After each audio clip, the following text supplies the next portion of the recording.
Na minha opinião, a reforma Congressos me preocupa muito. Bastidores do Poder.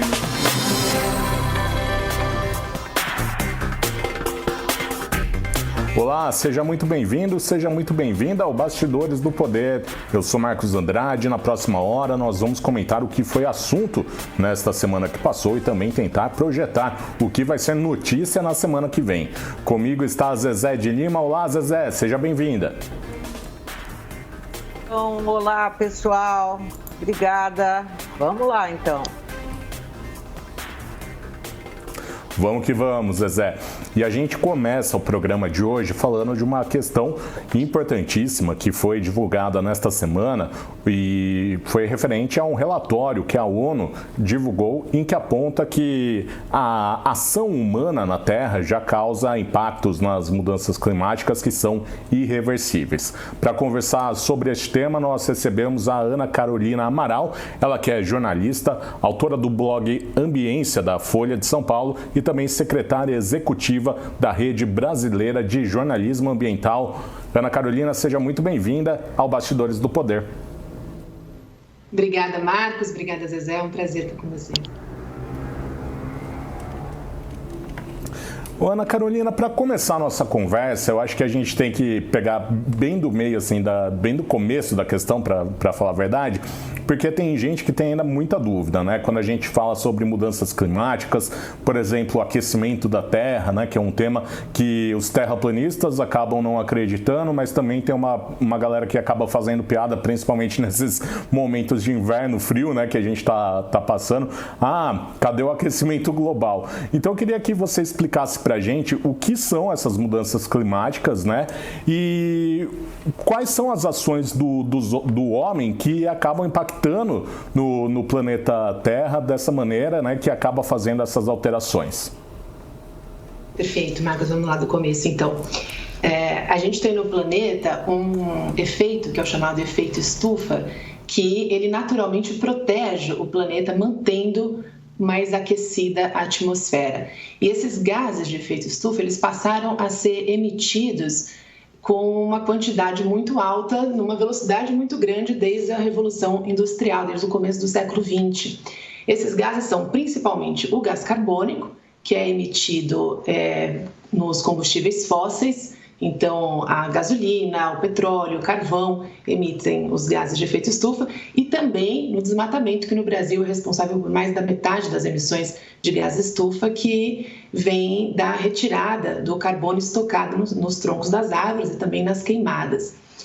Então, a emissão desses gases foi tornando o efeito estufa, que era um efeito para proteger a Terra, mantendo uma temperatura boa para a vida no planeta, virou um problema, que é o aquecimento global.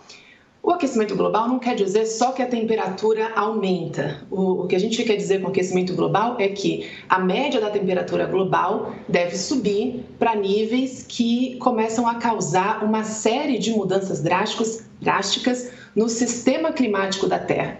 Então, o aquecimento global é, para além da elevação da temperatura, uma série de mudanças climáticas, que agora a gente já chama de crise climática, porque ela é presente, ela não é mais futura, que causa desregulações no regime de chuvas, nos períodos secos, nos eventos extremos, então furacões, ciclones, enchentes. Então tudo isso é uma desregulação do sistema climático que vai para muito além do aquecimento da temperatura média global. Então, o aquecimento global é só uma parte da crise. A crise tem desdobramento sobre todo o sistema climático, e o sistema climático é condicionador da vida, né? Então, a gente não está falando de um mero ajuste numa questão técnica ambiental que precisa ser regulada. A gente está falando de uma revisão profunda do modelo de desenvolvimento, então, das fontes de energia que hoje movem a economia global, porque a maioria das fontes de energia no mundo ainda vem de combustíveis fósseis, que emitem gases de efeito estufa. Então, a gente está falando de uma revisão profunda nesse modelo de desenvolvimento para que a gente tenha condições de vida, condições de existência. Não sei se ficou claro. Sim, eu acho que está bem claro, né, Marcão? Ana Carolina, bom, esse relatório da ONU disse que já houve aí um aumento na temperatura de 1,1%, né, grau, desculpa, e que isso aqui já é irreversível. E acredita a esse aumento de temperatura, isso que a gente tem visto aqui ultimamente, sabe, essa onda de calor que mata no Canadá, as chuvas que matam na Alemanha, que matam na China, inclusive essa crise hídrica que a gente sofre agora, porque não chove aqui no planeta, na região sudeste. Bom, aí esse relatório ainda projeta que se nós não tomarmos aí medidas urgentes, nós vamos aumentar entre 1,5 e 2 graus essa temperatura nos próximos 30 anos. O que isso, você falou em condições extremas, mas assim, aonde vai se sentir isso daí? Por exemplo, no Brasil, o que aconteceria aqui? Porque me parece que o relatório tratou bem de regiões, dessa vez foi um relatório mais específico, é isso? É isso mesmo. Esse relatório deu conta de mapear alterações climáticas que já acontecem em todas as regiões do mundo. Até mesmo as regiões que não estão habitadas por humanos hoje já sofrem impactos. No Brasil, também foi a primeira vez que o relatório conseguiu quantificar essas alterações. Então, os cientistas conseguiram mostrar como eventos que aconteciam uma vez por década ou uma vez a cada 50 anos, hoje já acontecem 2 vezes mais, 3 vezes numa década, e podem chegar a acontecer 40 vezes mais num cenário de aquecimento extremo de mais de 4 graus na temperatura média do planeta. Então, isso já é sentido no mundo todo e o relatório mapeou a quantificação, o relatório mapeou as regiões em que isso acontece e a quantidade de eventos extremos que está acontecendo. No Brasil, isso muda o regime de chuvas e os períodos secos. Então, o país inteiro deve perceber essas alterações, na verdade, a gente já está percebendo, né? No norte e nordeste, na Amazônia e no nordeste, a gente deve ter um semiárido que tende a ficar mais árido e os períodos secos na floresta amazônica devem se estender, o que altera também a vinda de chuvas para o sul e sudeste, né? Porque a Amazônia gera chuvas ali com a sua floresta que vem para o sul e sudeste.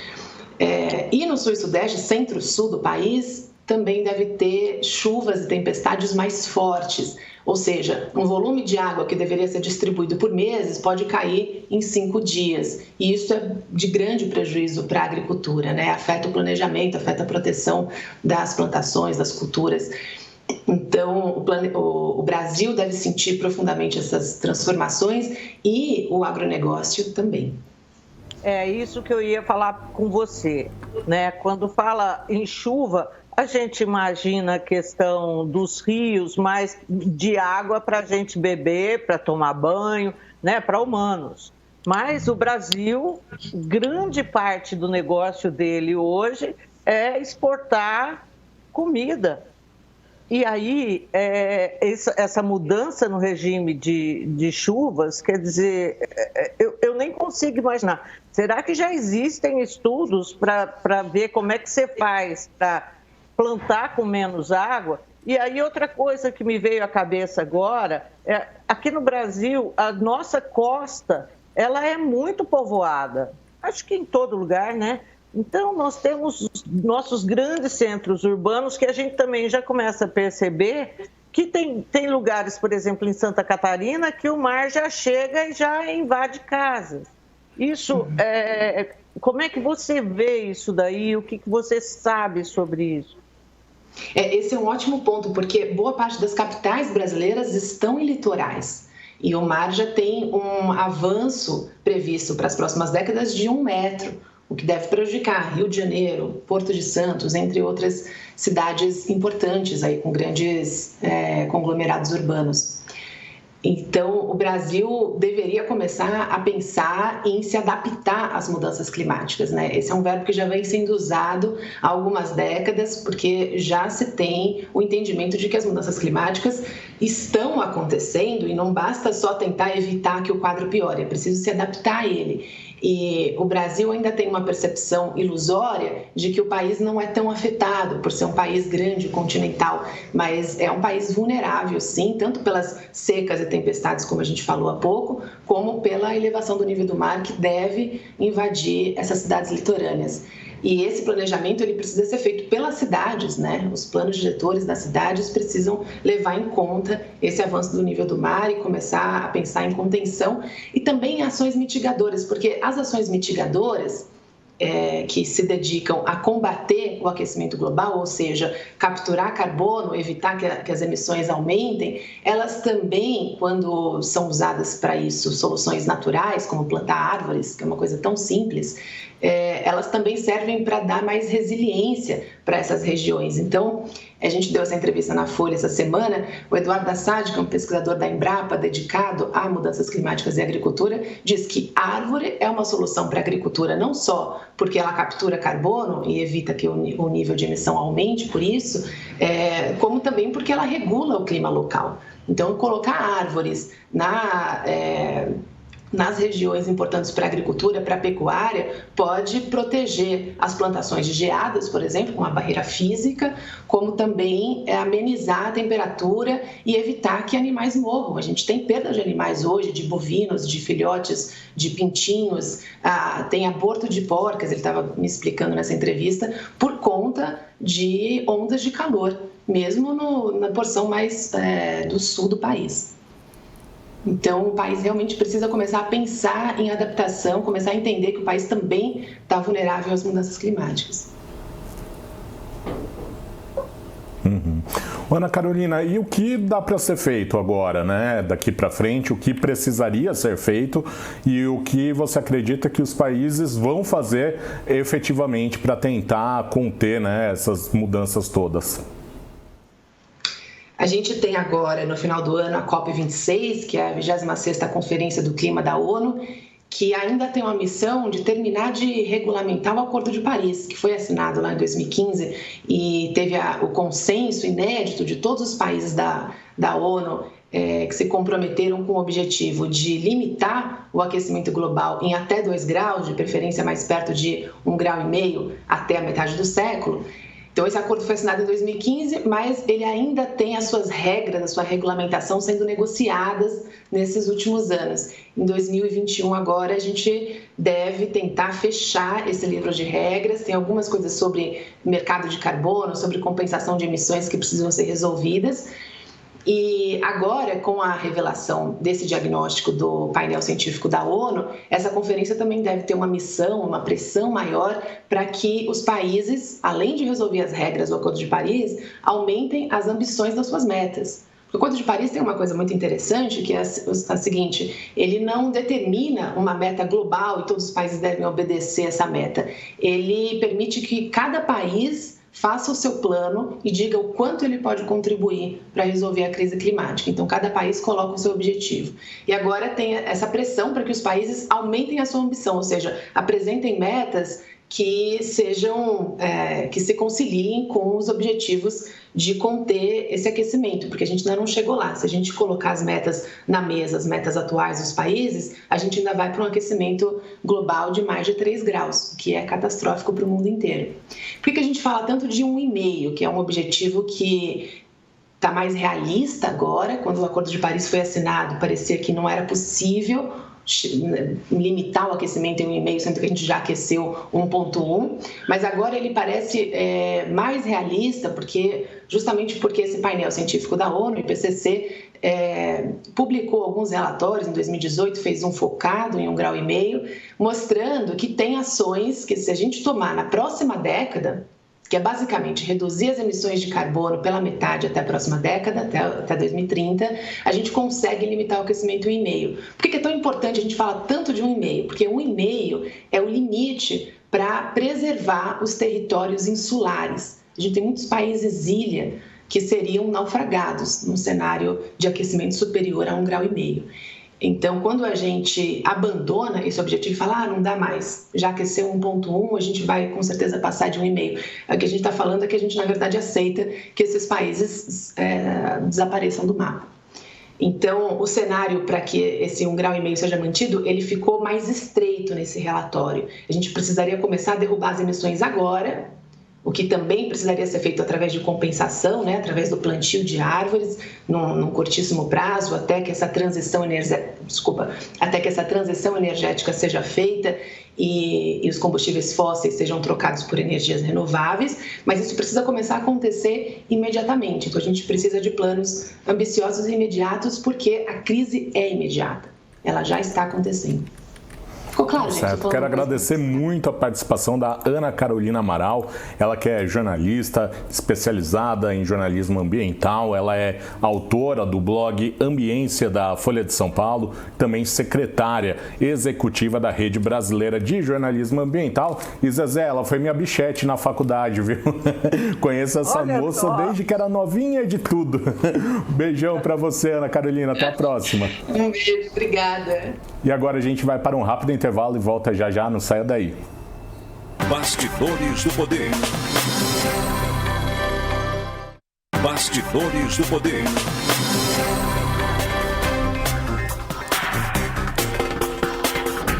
Estamos de volta com o Bastidores do Poder. Agora vamos receber primeiramente a Rose Guglielminetti, que volta de férias. Olá, Rose, tudo bem? Oi, Marcos, Zezé, tudo certo, e vocês? Tudo jóia?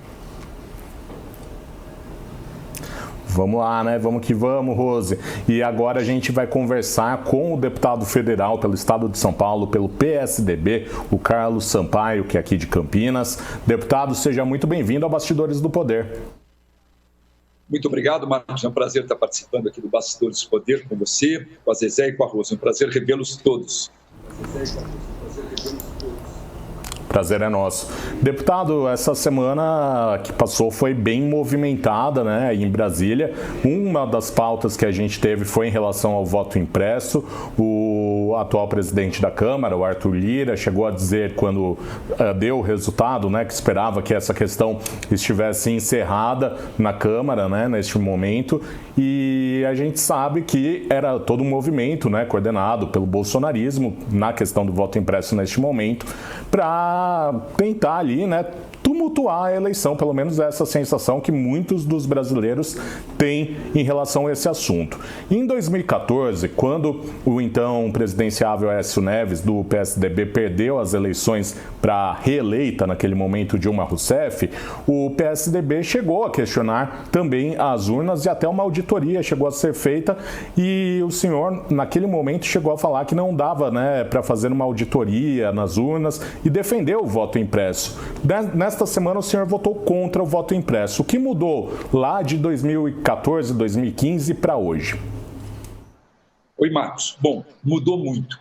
E para ser muito franco, Marcos, assim, independentemente dessa questão, se o Bolsonaro defendeu essa tese para poder, digamos assim, tirar o foco das questões maiores do Brasil, reforma tributária, a política, enfim, a questão econômica, a questão da saúde. Muitas pessoas dizem que ele defendeu o voto impresso por conta disso. Outros dizem que ele defendeu o voto impresso para tentar tumultuar as eleições do ano que vem. Eu vou ser bem franco, eu quero partir do pressuposto que o Bolsonaro tem agido de boa fé.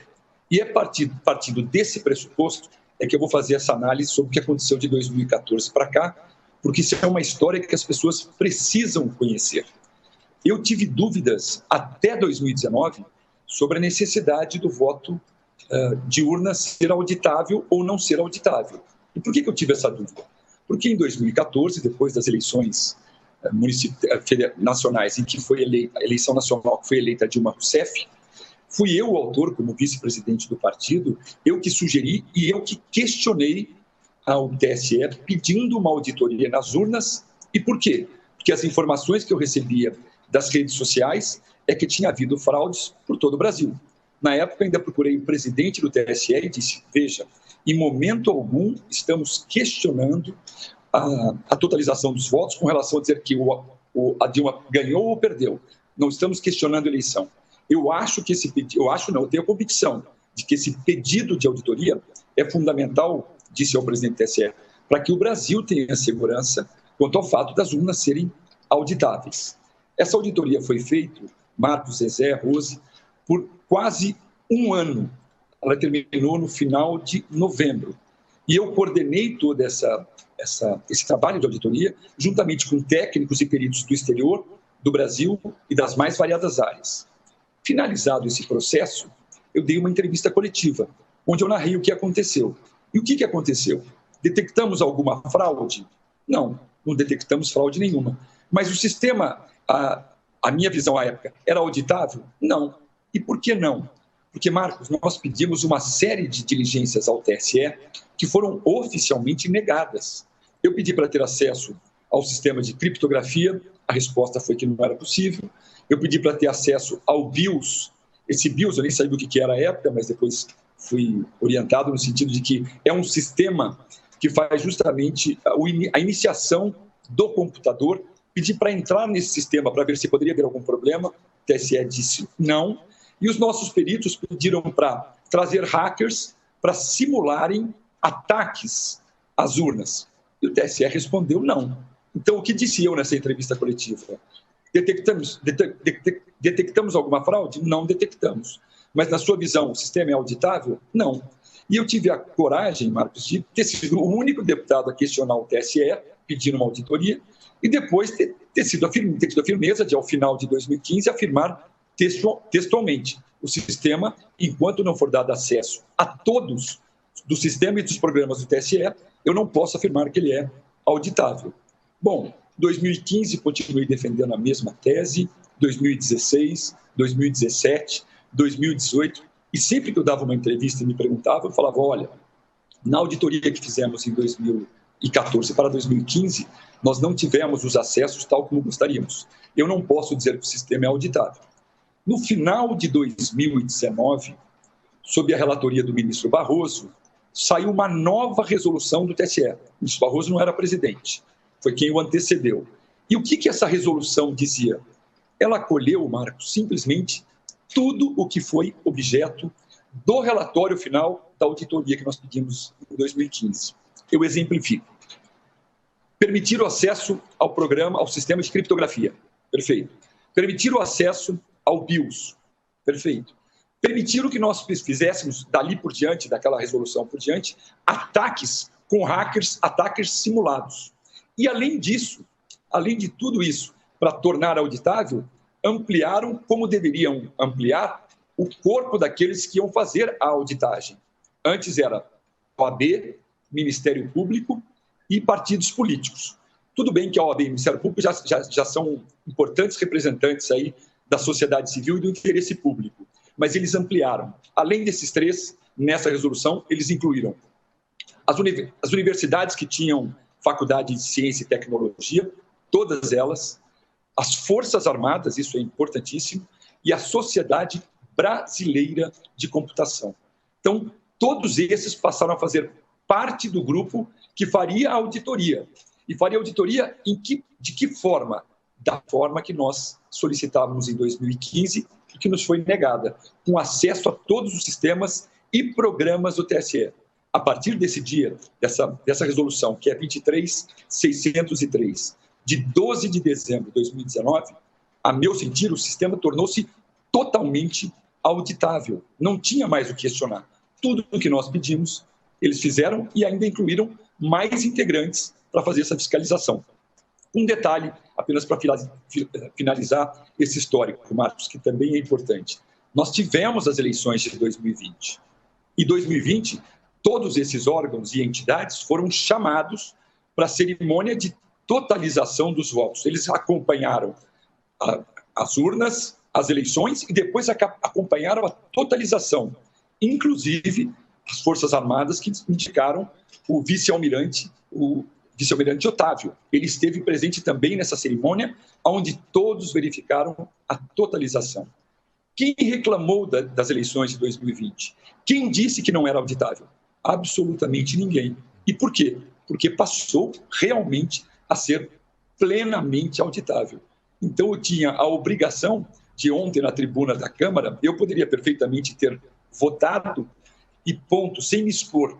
Ao contrário, como eu fui o único que tive a firmeza de pedir a auditoria e afirmar ao TSE que não era auditável, quando o TSE atendeu a tudo que nós recomendamos e tornou o voto auditável, era meu dever votar contra a volta do voto impresso. E por quê? Porque o voto digital passou a ser 100% auditável. Esse é o histórico de 2014 para cá, Marcos. Bom, deputado Zezé falando. Deputado, nós tivemos também ontem na votação, eu sei que o senhor não responde pelo Aécio Neves, claro, mas é que essa eleição que a gente falou aí de 2000, dessa disputa com a Dilma, era o Aécio, o candidato do PSDB. E ontem, aliás, desculpa, na quarta-feira ele se absteve de votar e disse que ele pretende retomar esse assunto depois de 2022. Na época, essa conversa também pairou no ar. O que o senhor sabe sobre as dúvidas que ele tem, se é que o senhor sabe alguma coisa? Na verdade, Zezé, já faz um bom tempo aí que eu não tenho essa proximidade com o Aécio, tanto que fui eleito líder da bancada nacional do PSDB em 2019 e em 2020, e sem contar com o respaldo ou envolvimento do Aécio. E por quê? Porque nós passamos a trilhar desde 2016 caminhos distintos. Se você me perguntar o que eu acho dele ter votado abstenção na eleição, eu acho um horror. Por quê? Tenha coragem de posicionar-se. Ou eu sou a favor ou eu sou o contrário. Se ele acha que não é auditável, diga, não é auditável, quero o voto impresso. Se ele acha, assim como eu, hoje, depois de 5 anos e de tudo que nós fizemos com o TSE, que ele é auditável, eu tenho que ter a coragem de dizer. Eu acho que a abstenção é o voto onde você nega o seu papel de parlamentar e diz ao seu eleitor, não lhe devo satisfações. Eu prefiro dar uma satisfação, mesmo que o meu eleitor fique muito indignado comigo, mas que eu tenha coragem de dizer o que eu penso e refletir o meu posicionamento. Deputado Rose, tudo bem? O senhor acha que tudo certo? Por exemplo, essa decisão do Aécio de tomar essa atitude é um dos reflexos pelo, eu vou dizer esvaziamento, e aí o senhor pode responder se o senhor concorda ou não, do PSDB nacional. Por que eu estou falando isso? O Alckmin está saindo do PSDB, deve ir para o PSD para ser candidato aí a governo do estado de São Paulo. A gente tem hoje o PSDB vivendo, eu vejo assim, uma ausência de liderança e o Dória brigando com o Aécio para ser candidato, tem o governador do Rio Grande do Sul. Como que o senhor vê o PSDB hoje? O senhor acha que o PSDB é um partido tão robusto e com tanta musculatura política como ele era quando ele foi fundado? Porque o PSDB sempre foi referência de grandes pensadores e hoje eu pelo menos não consigo ver. Como que o senhor vê o PSDB? Deixe-me dizer, é evidente, se nós pensarmos a época do Fernando Henrique, ou mesmo a época do impeachment em 2014, o PSDB hoje tem bem menos protagonismo do que tinha.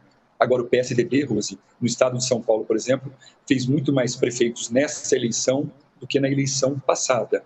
Em São Paulo, nós temos o governador, que foi a pessoa que teve a coragem de criar um embate nacional com o Bolsonaro para poder criar a vacina que hoje vacinou 50% dos brasileiros. Não fosse essa luta pessoal do governador, nós não teríamos hoje a população vacinada como está e ainda assim estamos bem defasados com relação a outros países.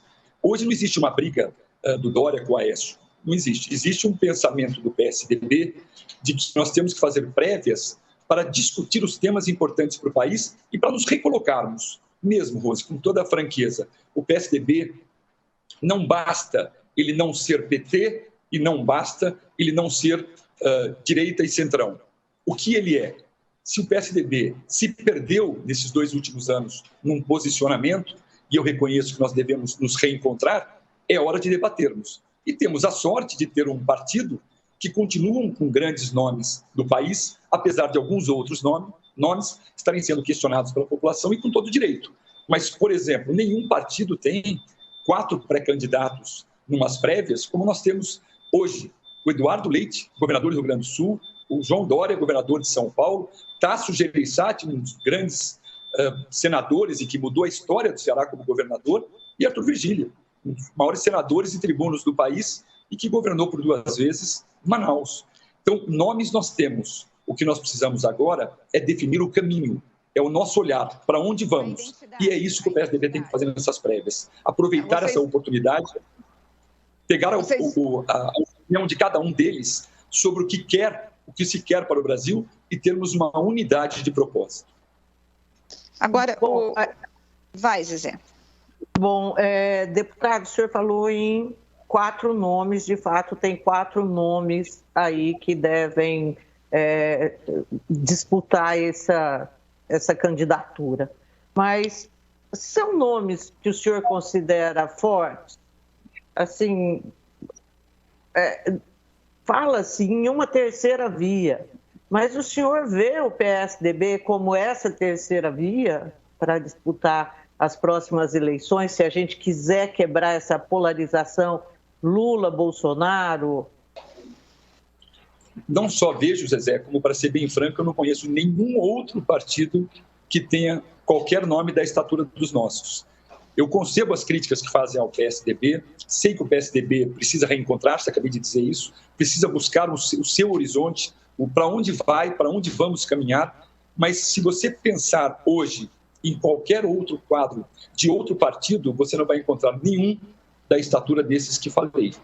Talvez uns tenham mais condições de agregar do que o outro, mas são grandes nomes que o Brasil reconhece, não sou nem eu.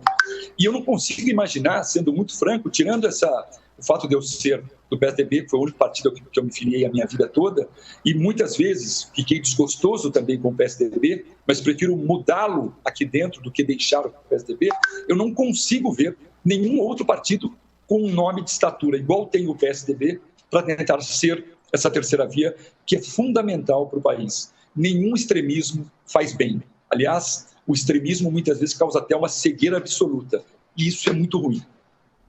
Agora, falando de extremismo, o senhor que está em Brasília, assim, eu sempre tenho uma preocupação, porque tudo que eu vejo, mesmo estando distante de Brasília, tudo que o presidente fala, os tanques nas ruas na última semana, apesar do fumacê todo que acabou virando meme, qual que é a impressão que o senhor tem ao fazer análise política? Nós corremos um risco, de fato, de termos uma possível golpe em 2022, como que o senhor vê essa eleição? Vai ser uma eleição tumultuada? Para onde que nós estamos caminhando? Porque o presidente do Senado tem se posicionado em relação ao risco da democracia, o presidente do TSE, o próprio Barroso, tem se colocado também, tem dado voz, né, de indignação a esse posicionamento do presidente, mas o presidente da Câmara tem estado em cima do muro. Qual que é a percepção do senhor como um deputado que está em Brasília em relação a essa preocupação com a democracia brasileira?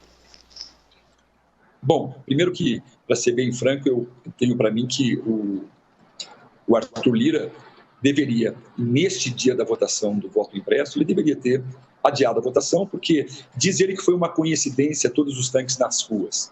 Mas coincidência ou não, foi uma coisa que abalou e passou uma sensação de que poderia haver um golpe futuramente. Zezé, desculpe, Rose, com toda sinceridade, não há a menor hipótese de um golpe no Brasil, a menor. As Forças Armadas, tirando o comando que tem hoje essa vinculação mais direta com o Bolsonaro, as Forças Armadas, as instituições, todas elas, sabe, a sociedade civil, não há mais a menor hipótese para um golpe do tipo um golpe militar. Eu não consigo imaginar isso e não concebo essa ideia. Por mais que o Bolsonaro, às vezes, se posicione, se não for assim, não terá eleições no ano que vem. Eu ouvi o Bolsonaro falar assim e desse jeito a sua vida toda como parlamentar. Então, é um estilo dele, que não é um estilo que eu apoio e nem aplaudo, muito pelo contrário, mas é o jeito dele falar. E com isso, penso eu, que ele não está dizendo que ele vai fazer de tudo para que não se tenha eleições se não tiver o voto impresso. O voto impresso perdeu, e perdeu feio, precisava de 308 votos. Todo o Centrão que está com ele, todo o grupo político que está com ele, daria mais de 330 votos. Teve 220 votos.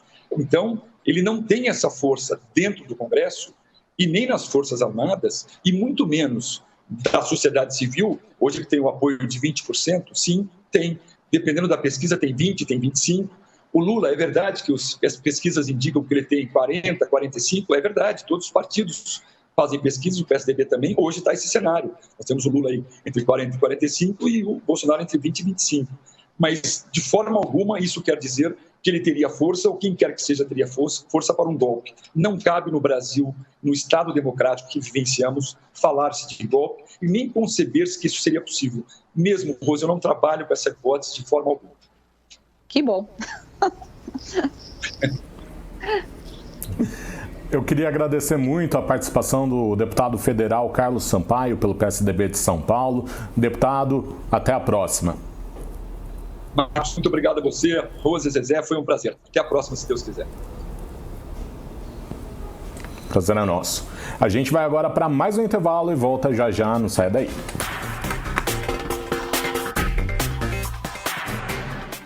Bastidores do Poder.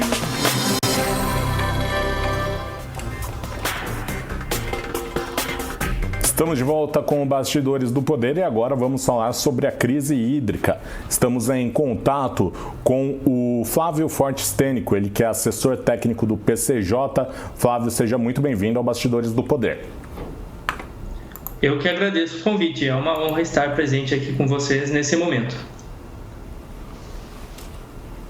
Ô Flávio, o consórcio PCJ lançou um boletim nesta semana que faz a seguinte previsão para o sistema Cantareira, que no final do ano de 2021, o volume útil do Cantareira deve estar ali em 20%. Eu queria que o senhor fizesse uma comparação desse índice com o final do ano de 2013, que foi o ano que antecedeu, 2014, que nós tivemos a grande crise hídrica aqui no estado de São Paulo, e falar quais são as projeções também para 2022, se a gente precisa fazer racionamento, o que precisa ser feito, as prefeituras principalmente, o que precisam colocar em prática para a gente não sofrer com falta de água no ano que vem.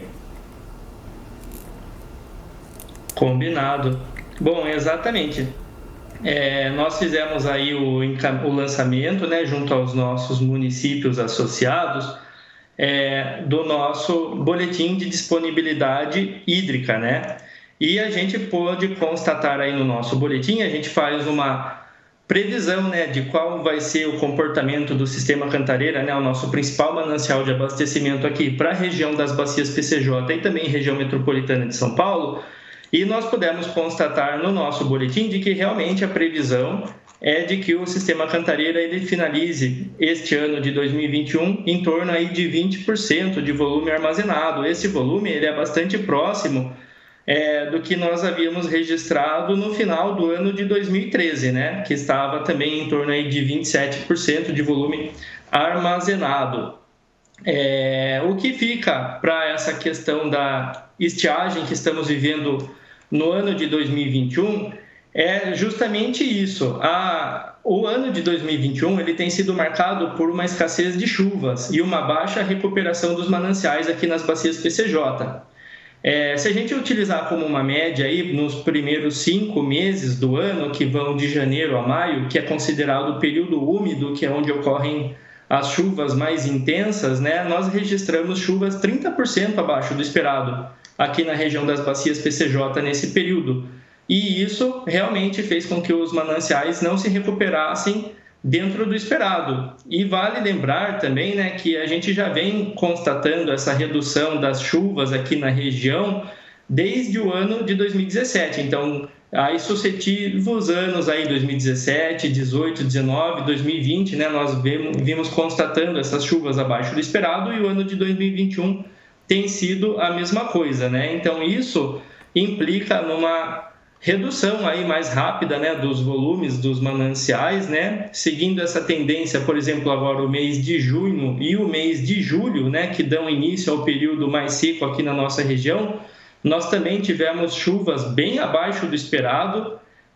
De acordo com os dados aí de monitoramento, por exemplo, o mês de junho registrou 54% menos chuvas do que o esperado. E o mês de julho, que nós encerramos agora recentemente, fechou aí o seu período com chuvas na ordem de 34% abaixo do esperado. Se a gente fizer uma análise aí do início do ano, de janeiro até agora o mês de agosto, a gente consegue constatar aí que ao longo desse período nós estamos aí num balanço geral com 33% menos chuvas do que a gente estava esperando, né? E isso reflete diretamente aí nos dados, principalmente do Sistema Cantareira, né? Que é a grande caixa d'água aqui da região, né? O Sistema Cantareira, ele adentrou o mês de agosto, né, de 2021 com apenas 41,4%, né, de volume armazenado, e ele está no dia de hoje, né, na quinta-feira, com apenas 39,8% de volume armazenado, né? Ou seja, se você olhar lá as faixas de operação do Cantareira, nós estamos exatamente no momento de transição. A gente passou aí do que a gente chama de uma faixa de operação de atenção, que seria a faixa 2, e adentramos numa faixa de atenção, de alerta, né? Que seria a faixa 3,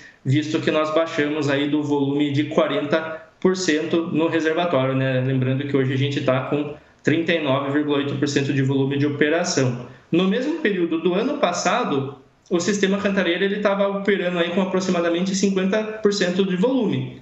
Ou seja, nós estamos aí no momento com aproximadamente 10% menos volume de água armazenado quando comparado ao mesmo período do ano anterior, né? E a previsão é de que o ápice da estiagem ela realmente ocorra aí entre os meses ainda de agosto e setembro. Tá bom?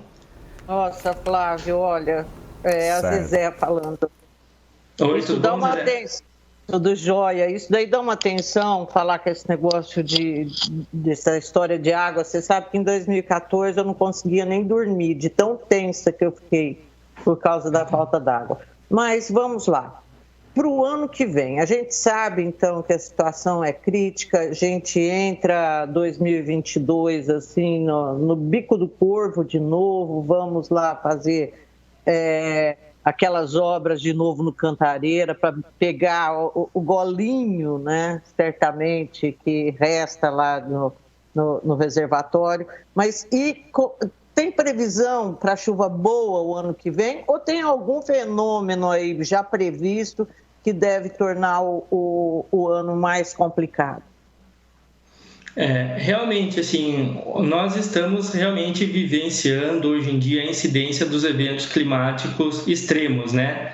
Onde a gente não tem um comportamento tão adequado, né, do que era no passado do clima, né? A gente tem observado aí uma incidência de uma estiagem sempre mais severa aqui na região sudeste do país, né? Uma recorrência maior também desses eventos extremos. Então, antes, eventos que ocorriam em um período mais longo de tempo, eles têm ocorrido de uma forma mais recorrente, e isso tem afetado bastante aqui a nossa região, né? Para esse ano e os anos anteriores, a gente sentiu muito a questão da ocorrência do Laninha, né? Que seria aí o resfriamento das águas do Pacífico, e isso ocasiona uma redução de chuvas aqui na nossa região, né? Na região sudeste, né? Toda a bacia aqui do Paraná. E isso, com certeza, impactou aí na redução da disponibilidade hídrica da nossa região. A previsão é de que isso se permaneça, né, para os próximos anos. Então, o consórcio PCJ tem lançado esses boletins de monitoramento, essas notas de alerta aos municípios aqui das bacias PCJ, para que eles executem ações, né, de contingenciamento, se preparem e elaborem também ações, né, de infraestrutura que possam vir a minimizar aí ou aumentar a resiliência dos municípios frente à incidência desses eventos, né? A gente alerta aí a todos de que se as chuvas, né, não ocorrerem dentro do esperado aí no próximo período chuvoso aí que tende a começar em dezembro e ir até janeiro, fevereiro, março do ano que vem, com certeza nós teremos aí dificuldades de abastecimento nos municípios da região. Ô Flávio, a Rose, bem-vinda ao programa. Em cima dessa pergunta da Zezé e da tua resposta, o que eu ia te perguntar é exatamente isso. Há uma preocupação dos gestores públicos em relação à crise hídrica aqui na região, porque a gente sempre teve os prefeitos sempre falando de educação, falando de mobilidade urbana, aquela coisa transporte. A crise hídrica entrou na agenda e os prefeitos têm respondido a esses alertas do PCJ, inclusive as orientações que vocês têm dado sobre construção de represas ou outras ações que eles precisam fazer, porque você fazer só o racionamento ou economizar água é o efeito depois do problema. Mas quais são as políticas que eles têm adotado para não ficar refém da falta de água?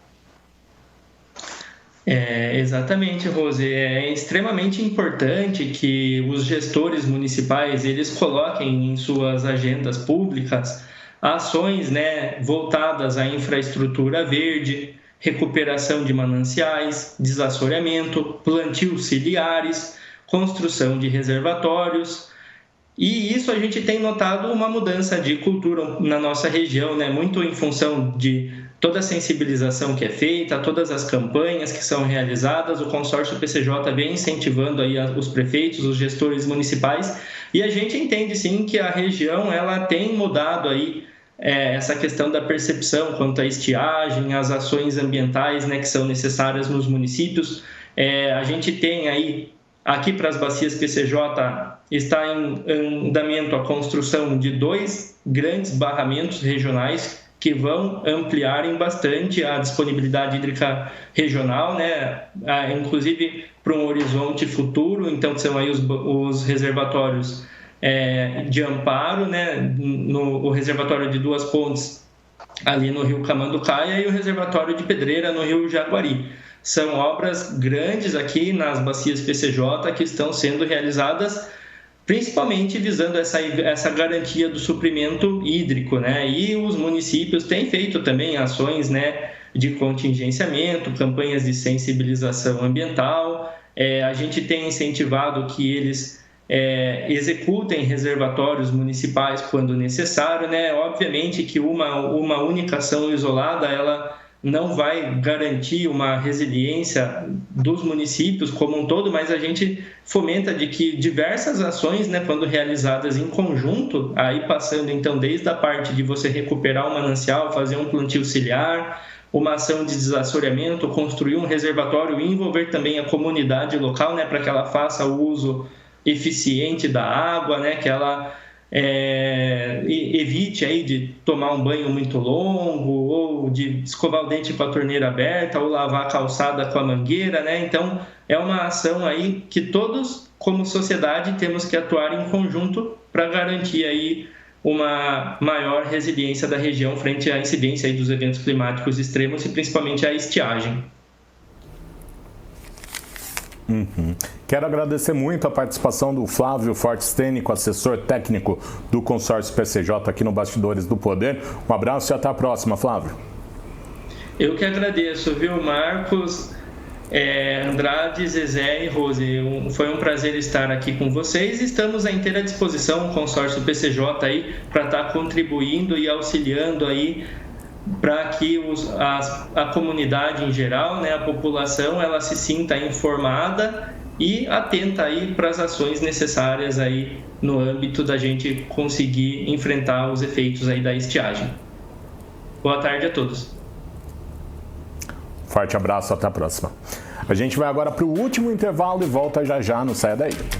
Bastidores do Poder. Bastidores do Poder.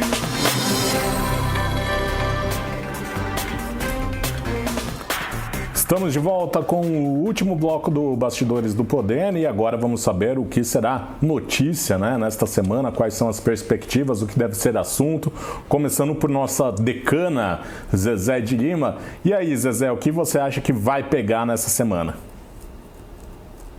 Olha, eu tenho a impressão de que a Covid ela volta com alguma força durante essa semana, porque a gente tem ouvido aí o aumento de casos, a variante Delta chegando a mais lugares e também o mapeamento agora de uma variante aqui no Brasil chamada Gama Plus. e que parece que é bem infecciosa. Então, eu acho que é um assunto que esse não vai morrer por muito tempo, né? E a gente, ao mesmo tempo, vai continuar falando de coisas legais acerca da doença, que é a vacinação, porque eu acho que a vacinação continua aí avançando. Campinas está indo rapidamente, a região metropolitana também, no sentido de logo a gente ter toda a população acima de 18 anos, pelo menos com a primeira dose tomada. Isso eu acho que é fantástico, né, Rui? Pois eu acho que a Covid ela vai estar na pauta, como você colocou. Acho que essa questão da vacinação e da oferta da vacina ainda está dando muito pano para manga, né? O Rio de Janeiro essa semana teve que suspender vacinação de primeira dose por falta de vacina. Então eu acho que isso é uma coisa que o Estado, que o governo federal precisa resolver. E aqui trazendo para a realidade de Campinas, a gente deve ter aí, Zezé, a votação pela Câmara de alguns projetos que são importantes para a cidade e que tem a ver com a Covid, né? Um deles é a possibilidade, é a permissão da Prefeitura fazer convênios com credores, com instituições de créditos, para que os microempresários possam fazer empréstimos, sendo que a Prefeitura de Campinas passa a ser fiadora. Esse projeto deve ser votado essa semana. Além disso, também começa a tramitar um outro projeto em que a Prefeitura de Campinas vai dar um auxílio de R$ 1.500 para crianças e adolescentes que perderam os pais por conta da Covid. Esse projeto vai valer apenas no período da pandemia. Então, a pessoa que perdeu o pai, que está sem condições, está em situação de vulnerabilidade, vai poder receber esse bônus em 3 parcelas de R$ 500. Então, é um bônus legal, além do que também começa a tramitar um outro projeto para poder beneficiar os artistas da cidade, em que a Prefeitura vai investir R$ 2 milhões e vai pagar um bônus também para projetos culturais, principalmente para aqueles que estão devendo IPTU, que não conseguiram shows, não conseguiram nada e que acabaram se ferrando, vamos assim dizer, por conta da pandemia. Então, eu acho que são 3 projetos importantes e que vão beneficiar quem ficou aí mesmo prejudicado economicamente pela Covid. Tá certo. Meninas, beijos para vocês, boa semana. Boa semana, Marcos. Beijo, boa semana, pessoal. Tchau. E a você de casa, muito obrigado pela sua companhia, pela sua audiência e até mais. Tchau.